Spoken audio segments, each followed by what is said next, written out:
this story is in the book, but I watched her and we laughed as we got in these ridiculous suits that are one size fits none. You just look terrible in all of them. And I saw her step into the wind just like I did that first time and lean into the wind, and her face just lit up with this huge smile, and she just giggled the entire time she was floating in the wind. And as we got done and we got back in the car and she was driving me over the airport to go home, and she just gave me the biggest hug and she was like, thank you. Thank you. Because if I can giggle in the midst of all of this pain that I'm going through, like maybe, just maybe I'll be okay. Welcome to the Betrayal Recovery Transformation Podcast, where we explore the journey from heartbreak to healing and transformation. Here are your hosts, Chris Rocha and Jen Howie. Welcome back to another episode of the Betrayal Recovery Transformation Podcast. I'm here with my co-host, Jen. Hi, friend. How are you doing today? I am so okay. You're so okay. Well, I mean, we always say, "Oh, I'm good. I'm good." And actually, I am good, but I like to, I don't know, keep it real every now and then and throw out the word okay, because okay is good too. Good is good. Okay is good.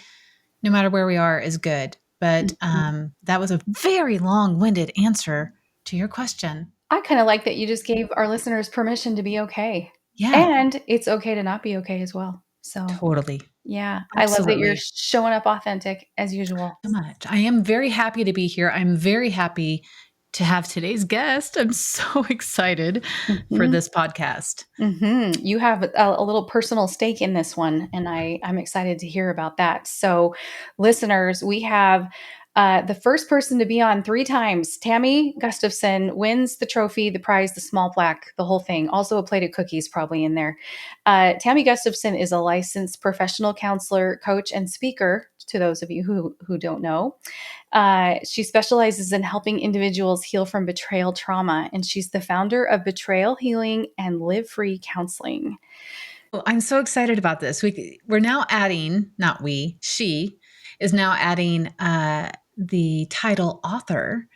So she's got this book that just came out. It's called Broken to Brave, and subtitle is Your Courageous Act of Healing After Intimate Betrayal. I love that she used the word intimate betrayal. It is filled, I mean, completely filled with practical tools, with insight, with wisdom to truly help women find that courage and to find the clarity and to find the hope that is in every stage of their healing journey. I mean, I am 20 years into this, and I read this book and it felt like it opened up space for me to even do more of that courage and clarity and find the hope.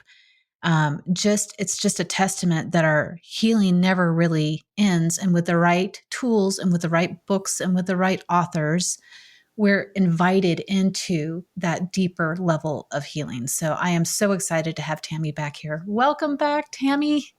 Thanks, ladies. So glad to be back. Thank you for having me. It's no brainer there. I just have to say that your first 2 episodes have remained in the top 6 of our podcast analytics. So the listeners really appreciate what you have to share. And that's just an example of God not wasting our pain. And I'm so grateful when people like you say yes to the Lord, step out in faith and obedience, and make your mess your message. So thank you, because look at the gold that's coming out of it.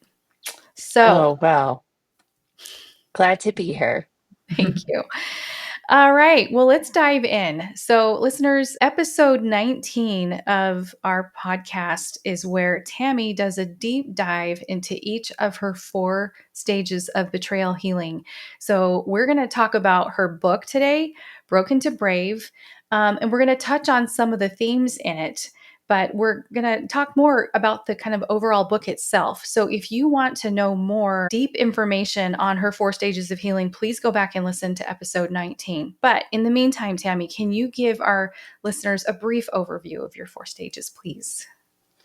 Yeah, so the 4 stages kind of came from both my experience of going through betrayal, but then also walking women through it. And the beautiful thing about being a counselor or being a coach is that you see patterns. And so the phases really came out of these patterns that I saw. And so it really walks women through along the journey that she goes through with the relationship and her own personal growth afterwards. So the first one is reveal, and that's where life blows up.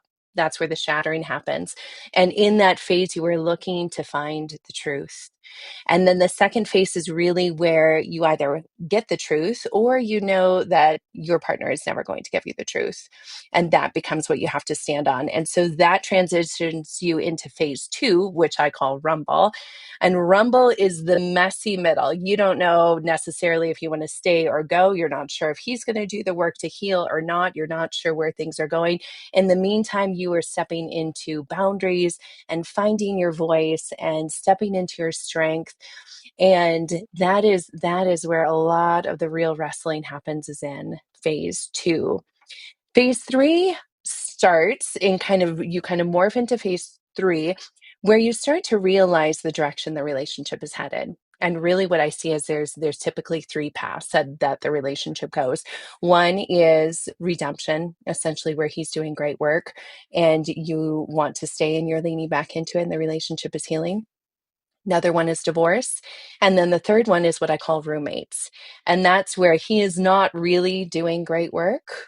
But you also want to stay or need to stay. And there's a lot of really good, understandable reasons why that is, largely because of finances or because of kids.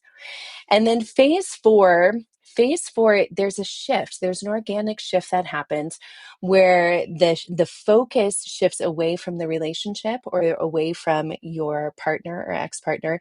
And really it's when women come into my office and they're like, I need to focus on me. It is time for my healing. And this is really where all women come back together, no matter how the relationship ended or didn't end. And it's really that rebuilding of herself and rebuilding of like, okay, this was never the story I wanted, but this is the story I have now. How do I pick up the pieces and create a future and a life that I am excited to live? And so that is the work of phase four. What I love about your book, Tammy, is that it is a book for every woman in every stage, in every season, no matter where she is in that healing process. Like I said, I've been doing this 20 years and I got so many nuggets out of it. As a matter of fact, there was some stuff that had come out of even the phase two, some stuff that you had written. And I went, oh, those are things I never considered. And now I'm like, I think it was when you said that anger and self-worth go hand in hand. I've never heard anyone talk to me about that. So here I am this far in, I'm in phase four. But here there's this nugget from phase two that intrigued me that I get to press into a little bit and look at that a little bit further. That being said, what would you say, what was the real inspiration behind writing this book? You've been a counselor for a long time. Why now? Why this book? So, this is a book that I felt was inside of me for a long time. And so I felt the opportunity and invitation to step into this. And really, it's a book that would have been helpful for me when life blew up. Because when life blows up, man, nobody prepares you for betrayal, right? You have no idea when life blows up, which way is forward or backwards, up or down. It's so confusing. I didn't even know if it was possible to get to the other side. I don't like that phrase, but I use it because I don't have a better one. Um, but I didn't even know if it was possible to heal. And so thankfully I had a really good counselor, but man, I would have loved to have seen like, hey, there's no one right way to heal. There's not one tiny path that you have to go on, but there is a general direction towards healing. And like, here you go. And here's some signposts to know where you are in the midst of this process. I think I would have felt so much better, having so much more grounded, knowing it's possible and knowing like, okay, here's some things to expect. Here's where I'm at. Here's where I need to go. And so after going through it myself, and then after walking with so many women through it, through counseling and coaching, it's it's kind of my heart um, on paper for those who come behind me. I feel like you're giving your counseling away for, the price of a book, which is here's my whole program for the price of a book. I'm curious about the process of writing this book. And I also, you just said something you don't like, get to the other side. I want to know why you don't like that phrase.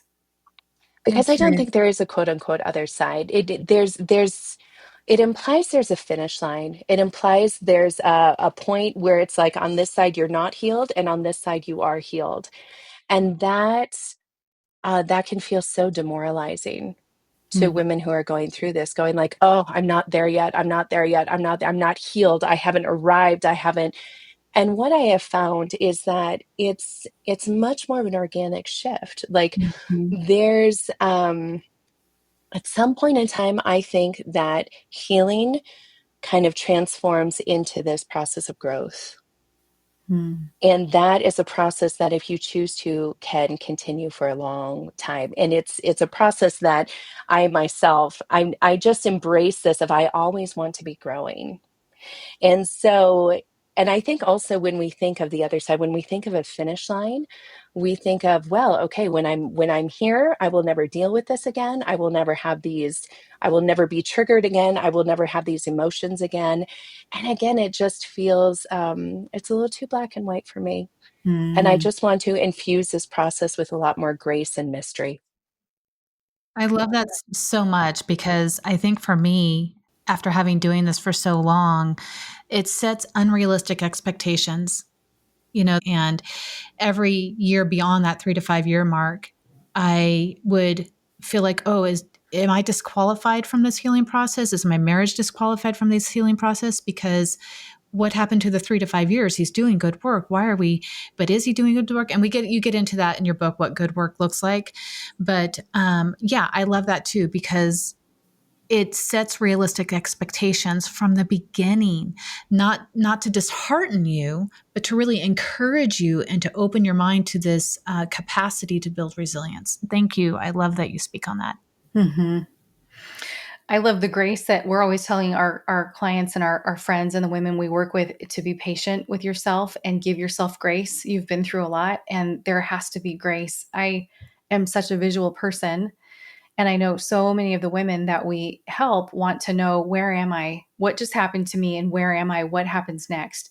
So having a roadmap is helpful. And I love that you have phases. And I love that the APSATS organization has gotten on board and said, this is excellent work. We endorse this. I will say the other side for me in my journey is not about my marriage. It's about my growth and how I respond to trauma, how I respond to stress, how I process now, and finding that inner security that I did not have before all of this. It was so lost somewhere down inside of me. I've always been here. I just had to find me again, I think, and start using the tools that God gave me. So that's the other side for me. And yet, God's good. He doesn't let us stay stagnant. So I might have a concept like, oh, I got this boundary thing down. And then a bigger challenge comes and my boundary gets threatened. And I want to go into those old coping mechanisms, right? And it's an opportunity to hold a bigger boundary now. So you're right. We're always growing. We're always learning. We're always becoming more authentically us. Well, and I think we have to embrace the mess. And I think that's the other side, or that's the other part with the other side is like, guys, life is messy and that's okay. And it doesn't have to be perfect for there to be healing. And you can embrace this idea of healing and growth all along the process and celebrate this entire way. And so I just want to infuse that into everybody listening. Good. Exclamation mark highlight. So you wrote this book. You said it was always kind of inside of you. I want to ask a further question on that. In the book, you talk about if we were at a cafe together, I would have my cup of tea and I would be asking you questions, right? So you had her in mind as you were writing this book. Talk to us a little bit about what you want to impart to her, your cafe friend that you're having coffee with. Yeah, my heart for her is no matter where she's at, whatever phase she is in, um, I want to help catch her. I want to help get her feet back underneath her. I want to infuse her with with the ability to see her worth and value, and with strength and clarity along this journey. When you're out there and this has happened, it feels so lonely. And it feels so confusing and so dark. And so just to be able to sit down and say, hey, you are going to be okay. And right where you're at, you are doing a great job. Let's get you set up with some strength. Let's get you set up with some empowerment and set up with some truth. And I want you to keep the bar high. And I want you to know that you have not lost yourself. You can find her again. And there is a way through this. And so that is my main imparting, infusing that I want to do, as well as giving her a whole lot of permission to be exactly where she's at. And that this journey can look however she needs it to look. I think there's a lot of pressure right now in the betrayal healing world to do things right, quote unquote, or that this is the right way, maybe, or this is a wrong way. And going, man, if I could strip all that away and just go connect with yourself and what you want and need matters. It doesn't matter what I say. It doesn't matter what anybody says. It doesn't matter the credentials behind their name or the standing in the faith community. The most important thing in all of this is you and what you want and what you need. You are the only one in your relationship. You're the only one who really knows what it's like to be married to your husband. You're the only one that knows what you need at 3:00 in the morning when you wake up in a panic.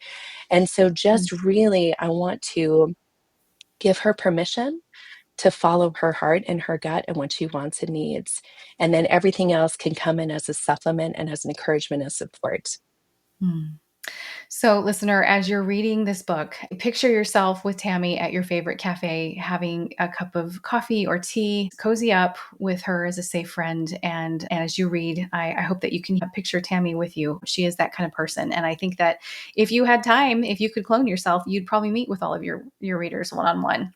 Now, you released a survey as you were writing this book, and it was quite an extensive survey, and you had some people help you put that together. I would love to know more about the process of writing your book. How did you bring this gem that was inside of you out? How did the survey play into it? And I'm curious if you had any surprise results. Yeah, as far as writing the book, all I will say is that I have a massive amount of respect for every author out there. I had no idea what it takes to get something out of you and onto paper and out into the world. And so it's a whole process in and of itself. We could talk for hours about that. But as far as the research goes, that is something that's really important to me. Like having research-based information, I think is critical. But also, as I have looked over research, a lot of the research about betrayed partners, quite frankly, is wrong. My husband and I do this both sides of the story webinar every month. And so oftentimes I will look up research about different things about that.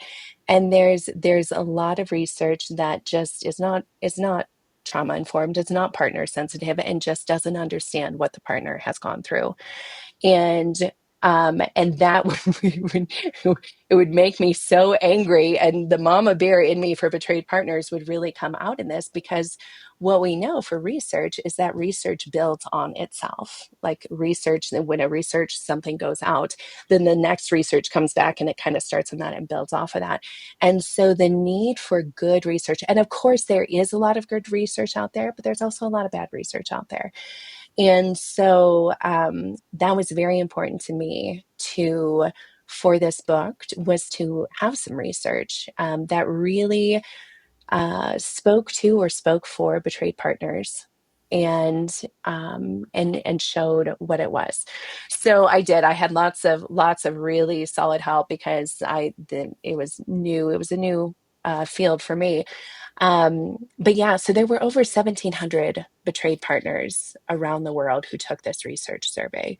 And I'm so grateful for each of you listening who was a part of that. And so what did I find that was surprising? Well, I'll tell you some of the stats that I don't know if they were surprising, but I think they're really important to know. I wanted to know a lot about how this has impacted betrayed partners. So one of the things I looked at was self-worth. And what for the 1,700 people who did it, 90% said they were moderate to profound impact that betrayal had on their self-worth. Hmm. Hmm. And that's one of those like, well, yeah, that makes total sense. But like to have that research back that up, like 90% moderate to profound negative impact on That their actually self-worth. kind of surprises me because I Oh, meet a lot really? of women a little bit because I meet a lot of women who are like, "Oh, I'm confident this is his problem, not mine."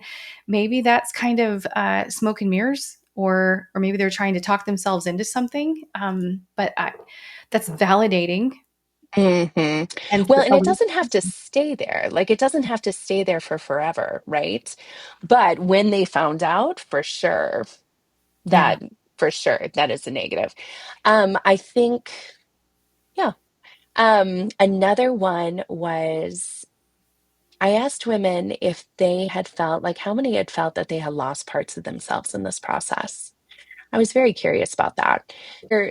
Another thing I found in the survey, which I thought was very important, was this idea of if betrayed partners feel like they had lost parts of themselves along the way with betrayal. And 57% said that they felt like moderately to very much that they had lost part of themselves, and 10% said they felt like they had completely lost themselves. And I think this is so important, and it's just highlighting that in this journey, a lot of times we focus on the healing the relationship with our partner, which of course makes sense. But there's also, I think, sometimes this hidden journey that we don't pay as much attention to, and that's the relationship with yourself. And Mhm. I think personally, I feel like that is the most important relationship to heal throughout this process of healing. And so that really spoke to those stats, kind of spoke to the need for that. Tammy, I don't think that I would have put myself in the category of having lost myself because I grew up really kind of losing myself, where I was integrated into everyone else's emotional well being and not very in touch with my own. And it's taking me a very, very long time to realize that maybe not so much that I lost myself, but I never truly knew myself. And oh, what a sweet season it is. And again, with the tools in your book and with some of the questions that you might want to ask yourself to highlight or spotlight where you might be losing parts of yourself or having lost yourself and how to get that back. That's another great thing. You have some stories interwoven in there as examples as well, which sparks some questions for myself. So even this far into this process, as I look back, I'm like, I don't know that I ever truly found myself or knew myself. And now I feel open to exploring who am I? What do I like? What brings me joy? Chris, you're so good at finding the things that bring you joy. Tammy, you are so good at finding the things that bring you joy. I think I find so much, the things that have always brought me joy were the things that had to do with serving other people. I've struggled a lot with learning how to self-identify or find things that bring me joy. So I think I don't know how I answered that question in that survey, Tammy, but I know how I would answer it right now, barring this conversation that we just had. Mhm. But I would put myself in that category as well. So many of us just deny self to survive, and it's time to open ourselves up to who we are and who we're created Mm. to be. And oh my gosh, so much joy, so much possibility lies ahead. I'm just thinking at the time that listeners are going to hear this podcast, Christmas will have just happened. And unwrap the gift of you. What are your strengths? What are your talents? How are you wired? What's your personality? What brings you joy? It's such a good, actually selfless activity to participate in because otherwise you're wasting. Why? There was a comedian we were listening to several years ago that was talking about his hair, and he looked in the mirror. He was like, this hair is amazing. I can't keep this inside. I got to go out and share this with the world. And how about all of you? You're amazing. So let's unwrap you and find out what it is that you have to offer the world. Yeah. So just to highlight what you were just saying, Jen, yes, so much yes. Finding out who we are is so powerful. It just builds security and it helps heal so much quicker. It's like healing with Neosporin or without. Tammy, you are the Neosporin to this process. I just think that that's part of what makes this book unique. This part of what makes you unique, and this is why it's so important to have your voice out there, Tammy. I cannot wait for the audiobook to hear the words coming from your mouth. In your opinion, what do you think makes this book unique from other betrayal books? It's a great question. And at the same time, I'm like, I was never one of those women who read all the books. So I couldn't even tell you what all the books say.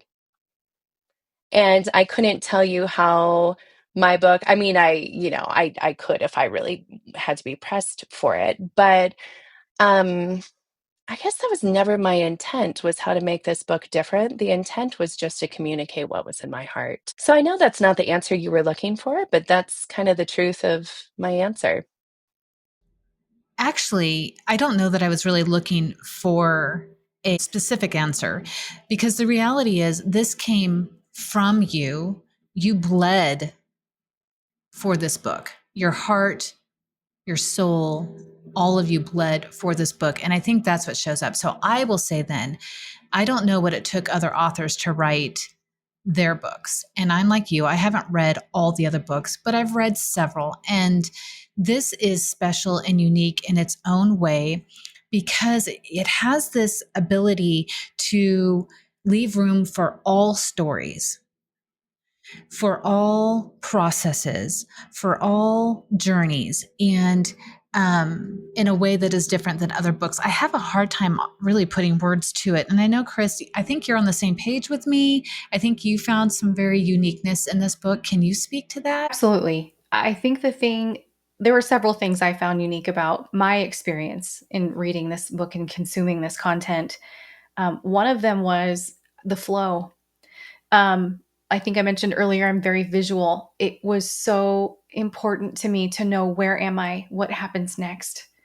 And this book flows through the phases. Like you said, Jen, so beautifully said, making space for all the situations, for all the outcomes, for all the stories, but it still has an order to it. So you can see, oh, this is where I'm at. It's kind of like the grief cycle. There's 5 stages to grieving, and yet you might be in denial and then be in anger and then hop over to acceptance and then jump back over to sadness. But at least you know where you are. And at least you know, okay, I thought I moved on to phase 3, but I guess I'm going back to a few things in the beginning of phase 1, because there's some deeper work to do here. And at least you know where you are. And that is beautiful, because I've found a lot of the betrayal books are amazing, amazing. I mean, some of the people endorsing your book is our authors themselves. This book is very much, you are here. It's the Google Maps drop. I always use the analogy when I'm talking to my clients, because this is what I picture. Like, oh, I remember telling Jen, I see the trailhead. I know where I'm at the beginning of this journey now. I'm at the trailhead, and we're going to walk down this trail together. And Jen's been farther down it than I have been, and she's come back to the trailhead to get me. And that's what this book feels like, is you're letting people know. It's kind of like a hiking guide a little bit. So, and there was a lot of new information that was introduced. One of the things we were talking about pre-roll was Darvo. Never heard that. And that was a light bulb shattering moment, not just going on, like they were exploding. Oh my gosh, I have language for what I've witnessed so many times. Can you tell our listeners about Darvo, please, Tammy? Yeah, Darvo is Dr. Jennifer Fried was the one who came up with that. It's very akin to gaslighting, right? But it's a kind of a specific form of that. But a lot of times what will happen is, particularly if your partner is not doing good work, and you perhaps go into a conversation and bring up something that he did in the past, he might deny it, Mm-hmm. right? No, Yep. I didn't. He might attack you. Yes, you. Well, I think we all know that feeling of being that, where all of a sudden it's like, wait a second, why is the energy and why is the focus and attack on me? And then the reverse victim and offender role, I think, is a part that is just so brilliant with what Dr. Fry did there, is all of a sudden it's like, oh, wait a second, how am I now the bad guy? like, what is going on here? How did, like, we were talking about you and what you did and how you hurt me with your betrayal. And all of a sudden we're talking about how I am hurting you. Like, I think that there are so many people listening who have felt that and being like, how is this, like, this is crazy making, and how is he now the victim? And the problem, or the saddest part with this, and gaslighting as well, but Darvo in particular, is it really leaves you spinning in your head like, oh my gosh, am I a bad person? Like, did I do this? Like, boy, maybe I need to back off, or maybe I need not need maybe I need to let the bar go down a little bit. And so it's really crazy making, but um there's also an energy with Darvo. Like, it is it there's more of an energy, and it feels like an intentionality with Darvo to really kind of one up and get up for the one who did the betraying, to get out of being in that spotlight. So yeah, I think it is very helpful to have words around that. So if you guys want to know more, or you certainly want to hear from the experts, which is not me, about Darvo, Dr. Jennifer Fried has written a lot about this, and it is very enlightening to have words. And if you do experience that, what I would tell you is, if you can recognize, the quicker you can recognize that, and usually you recognize it in your body first, of like, wait a second. And it's the same with gaslighting, like, oh my gosh, like, I feel like I'm crazy. If you can start to recognize that, and then name it and end the conversation, because once you're in that cycle, like, it's not going to go anywhere good. So giving yourself space and safety to be able to step away from that and regroup is very important. If you're asking yourself, why am I apologizing right now? You might be experiencing Darvo or the gaslighting. Darvo, the reversing roles part, feels very manipulative to me as I read that description. I've witnessed it being manipulative and kind of insidious. There's a it's like a higher level to me, or a deeper offense even than gaslighting, because I feel like sometimes when individuals gaslight, sometimes they might not even be aware that they're doing that. They're just maybe seeking safety, or they're trying to cover their tracks. But the Darvo part, the reversing roles, seems very insidious to me. So that was Yeah, I fascinating. agree with you, Chris. I don't think that everyone necessarily realizes that they might be slipping into that role. There's some that are so used to slipping into that role because they've lived their lives so long in that role that it's just a natural transition into, like you said, some of their survival. Now, I'm not talking about the people who are outright to what I would call obviously abusive, Pathological. because it may not be. Yeah, I mean, okay, I'll just be honest. My own husband, he's always been the guy that accepts, oh yeah, I did that, and yes, and he's never been the one to blame me or say get over it or any of that. And I know that's a lot of women's stories. In my story, in my walk with my second husband, that hasn't been the story. I'm like, how do I fit into this? I'm not Darvo. My husband doesn't do these things. But you know what? He did. He did. And that's been part of the ongoing problem, right? Because he slips into it so naturally. He slips into a shame cycle. And then I don't want to necessarily make him go deeper into a shame cycle. So then I start playing these roles that put me in a position that aren't really honoring to me, or even empowering to me. And it took me a long time to understand that Darvo doesn't mean just what some of us might consider as obvious abuse. Darvo is very sneaky. It can be very sneaky.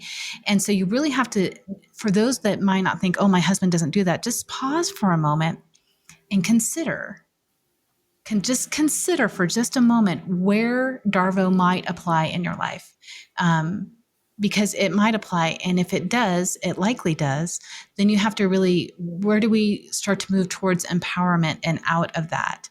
Does that make sense? It does make sense. And on that note, I have to say, I'm just thinking that this book, Broken to Brave, would make such a great book study.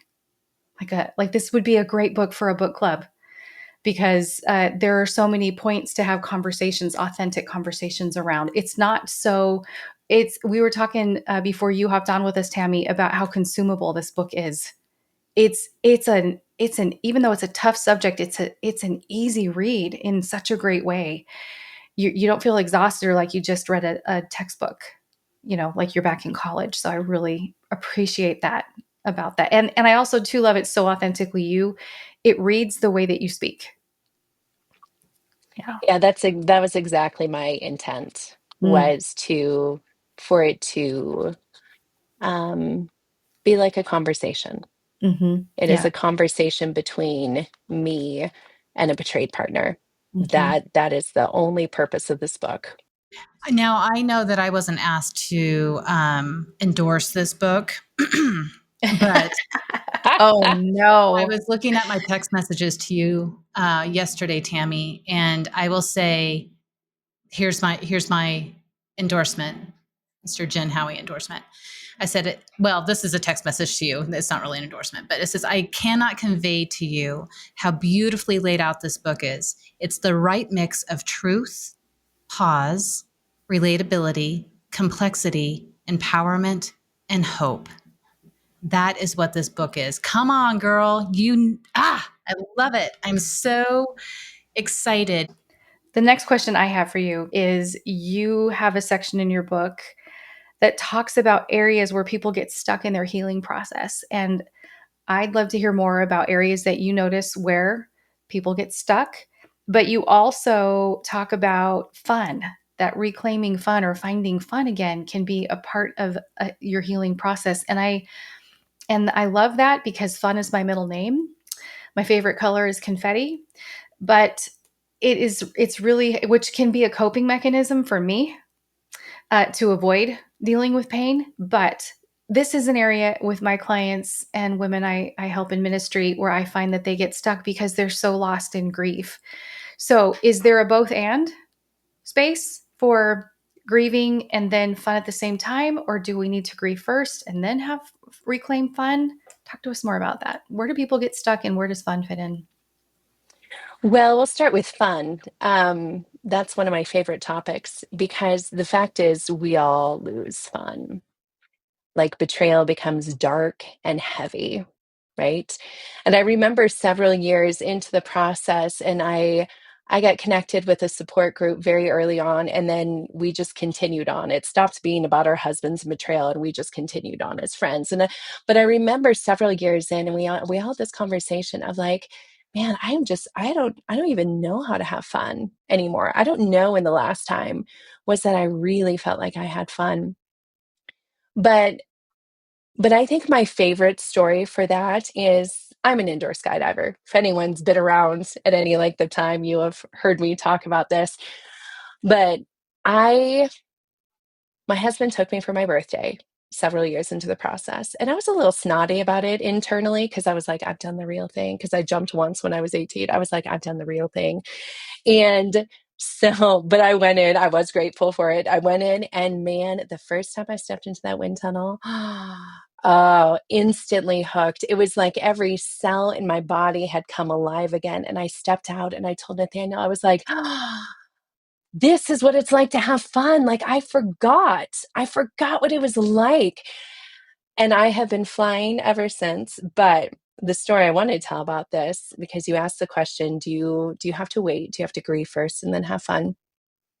I had a very dear friend who found out that her husband had betrayed her. And so I flew out to spend the day with her. And I told her, I was like, we are going to talk and we will walk and we will cry, but we also need to have fun because I believe it is a crucial part of this healing process.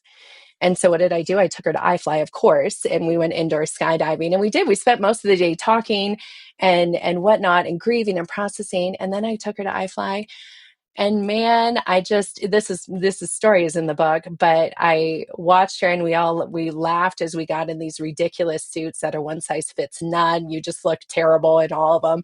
And and I saw her step into the wind just like I did that first time and lean into the wind, and her face just lit up with this huge smile, and she just giggled the entire time she was floating in the wind. And as we got done and we got back in the car, and she was driving me over the airport to go home, and she just gave me the biggest hug, and she was like, thank you. Thank you. Because if I can giggle in the midst of all of this pain that I'm going through, like maybe, just maybe I'll be okay. And it gave her hope in that moment that if she can giggle in the midst of the pain, maybe she's going to make it through. And that is the power of fun. Because when we are in betrayal, we are so deep in the trenches. I think of the World War, whatever trenches deep in there, and it's dark and it's disgusting. And it's like fun is what gets your head out when there's a ceasefire. So there's no right, but it gets your head out and go, oh, there is still life and beauty out there. Like there is good life out there. And maybe I don't know how to get there yet, but we have to have the reminder that it is there. And for those who are farther along in their healing journey, that is what turns life into just surviving and making it happen to know this is the life I'm going to choose to create a life that I am excited about living. And fun is so crucial for that. And it's so important for our nervous systems. So, yeah, I could talk all day about the importance of fun. Oh, okay. Well, we can have another podcast on that, just relegated to fun only. I love that idea. I'll bring the confetti and the champagne. That is so encouraging to me that we don't have to grieve first and then wait for fun later, that it can be a both and. You can hold both at once, and it's not unhealthy. It's actually healthy. That's encouraging. I remember the very first time I laughed. I don't know how long I went. It probably was months of not smiling, of not laughing. And the first time I laughed naturally in my home and went, well, you can't see me, but I'm turning around like, who was that? Who laughed? It was me. I laughed. And it was exhilarating because that meant that joy still resided in me somewhere. And I love what you're saying, because really getting into our senses, I know you are big on somatic work, Tammy, somatic body work. I am too. And getting into your senses and engaging your senses really can help pull you out of some of those really deep places. And then you throw in a wind tunnel. Yes, I have been indoor skydiving with you, Tammy. One of the most exhilarating and fun things I've ever done. Absolutely fun. I got to give that a try. I mean, there's one 40 minutes from my house. Can we throw confetti in the wind tunnel? That'd be cool. Just turn it into a big snow globe. No, but you're right. It would be cool. I think I'm just going to accidentally have some in my pockets when I go. Okay. So what about places, common areas where you see people getting stuck? This is actually one of the things I'm most passionate about because this journey is long enough and hard enough without getting stuck in the process. And there are, excuse me, there are very common ways, even somewhat predictable ways that women get stuck in this process to no fault of their own. But it's a very counterintuitive process of healing. And I think that was actually one of the reasons why these phases are that I'm so passionate about them, because one of the ways that we get stuck is when we focus on the wrong things at the wrong time. But as a betrayed partner, you have absolutely no idea what those would be. And so the ones that I see most common are for those early in the process when they focus on trust and they focus on forgiveness too soon. And that, I did a survey of women at the last Betrayal Healing Conference. And as they came into the Facebook group, the pop-up Facebook group that we had, going, what are you struggling with most? What do you want help with most? And a huge percentage where it was trust and forgiveness. And being like, if I can just learn to trust again, if I can just forgive him and get over this, then we'll be okay. And that is so normal. It's such a normal reaction. And there's so much outside pressure, particularly for those coming from a faith background, to forgive right away, to forgive and forget, and to trust. Just trust him. He stopped doing it, so just trust him and move on. There's so much pressure, and there's this built-in misconception that trust and forgiveness will heal, and they won't. In fact, if you do focus on that too soon, your entire healing process will shut down. So will his, and so will the relationship. On that. Another very common one that women get focused or get stuck in is around the subject of anger. And so there's a lot of the women I work with, anyways, struggle to connect with their anger. I know some women have no problem with that, and then there's some who struggle with rage. And I would say rage is different than anger, and that's not what we're talking about. But for one very common way is for women who either came from a faith background and were told that it was not okay to be angry, um, or people who grew up with a really angry, scary parent. Those are the two very common scenarios I see where women disconnect with their anger. Well, anger and sadness are the core parts of grieving. And what happens is when we pull one out, we cycle in the other. And so, one of the ways that women get stuck in this process is pulling out one of those two. A lot of times I see it's the anger, and they pull the anger out and then they cycle in sadness. Or there are some who pull the sadness out because that feels very vulnerable and that feels scary. And so they pull the sadness out and then they'll cycle in anger. So those are a couple ways, pretty common ways that women can get stuck in this process. And so one of the things, especially in the one-on-one work I've done with clients, is very quickly getting the lay of the land and going, where are the areas that you are stuck? And let's get you unstuck, because you can absolutely get unstuck, and let's get you moving in this process. Let's get you moving through it as quickly and as smoothly as possible. I'm so glad that you addressed anger, because for all the reasons you just said, I was talking with a group that I lead the other day, and I just asked the question, are there any bad emotions? And thankfully, they all answered, no, there are no bad emotions. Depression isn't bad.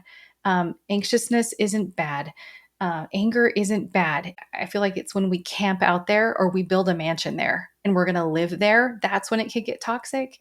But as you've said so many times, Jen, your anger is telling you something, and press into that. And I was talking with someone yesterday. She said, I have a hard time setting boundaries because I'm a peacemaker. And I said, but sometimes being a peacemaker isn't peaceful. Mm-hmm. Sometimes you have to turn some tables over to get things back into right order. We need permission to be angry. We need to readdress this issue, and we need to reframe it in truth, because, it was that in my generation, and I'm in my 50s, it was be ladylike, and being angry isn't ladylike. But being angry is masculine, right? So we taught our guys not to cry, and we taught them to be angry. And no, we can be both and, no matter what gender you are. So thank I you for love that. covering that. Part of some of us have a blind spot. And I'll never forget the time on, I don't know, Tammy, if it was on Marco Polo or a phone call. I think it was Marco Polo. You said to me, Jen, where is your anger? Mm-hmm. Girl, where is I it? remember that conversation. And And you've I'm told me like, that story several times, so I know it made a profound impact on you. it does to this day. Sometimes we need to be invited into that emotion because our survival hasn't really, that's not been a part of our survival techniques. It's been dismissed and swept away and unacceptable, like you said, Chris, in some of those scenarios, right? Tammy, you invited me. Where is it? I'm like, oh, and I hung up that Marco Polo and I was like, oh, where is she? Where is she? Does she exist? And it took me a long time to tap into that. Chris, Judy Renner did the same thing for me once. She said, we were going through the cycle of grief, and she's like, when you get in touch with your anger, I'm like, I'm not angry. I'm just not. I'm like, oh, the peace of Jesus is just all over me. Am I just Jesus-like or what? And I'd say that, just to be kind of silly right now, but I really felt like that didn't exist in me. And Judy said to me, okay, honey, well, when you do get in touch with your anger, we'll book a hotel room and we'll go to that hotel room and we will scream out all of the anger that is inside of you.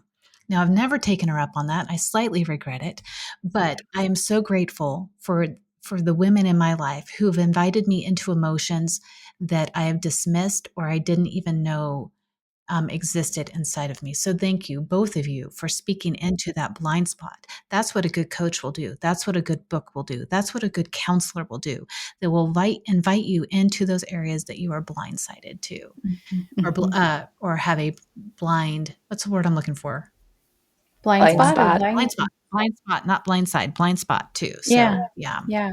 Well, I'm your granddaughter, Tammy, because you shared that with Jen and said, "Where's your anger?" Helped her get in touch with that. And then Jen, I remember you and I talking uh, after one of the groups that you led that I was in, and saying, "I'm not angry. I'm so deeply sad." And you were like, "Okay, you will be. Your anger will come. It's going to well up inside of you, and it's going to feel like a geyser. So I'll be here when that happens." You asked me where my anger was and gave me permission to be angry, which was so not part of my family of origin story or the me that I had made up and presented to others.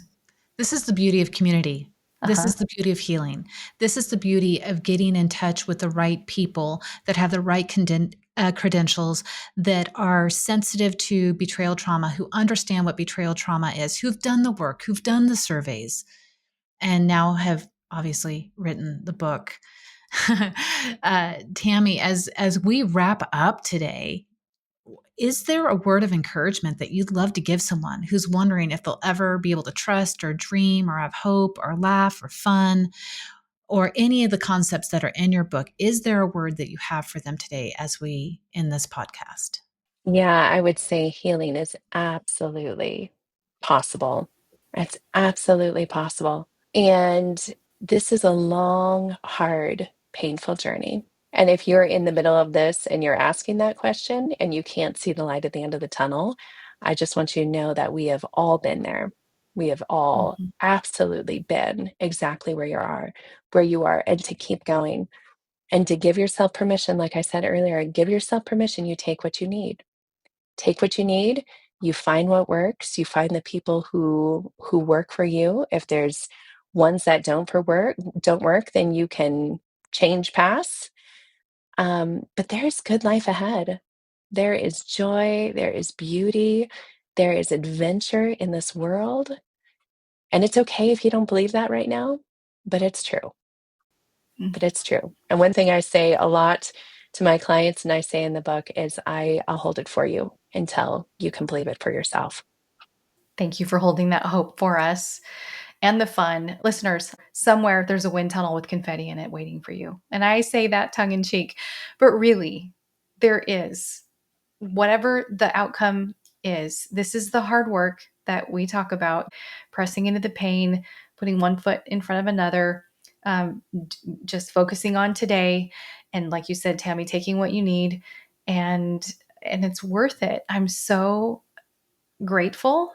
Like, as we've talked on previous podcasts, not for the betrayal, but I'm so grateful for what has been produced in me. And I'm so grateful for how I now show up in my marriage. It's so much better than it was. So, Tammy, thank you for writing this book. Thank you for the labor of love. Thank you for making yourself so available in this fashion to all of the men and women who need this.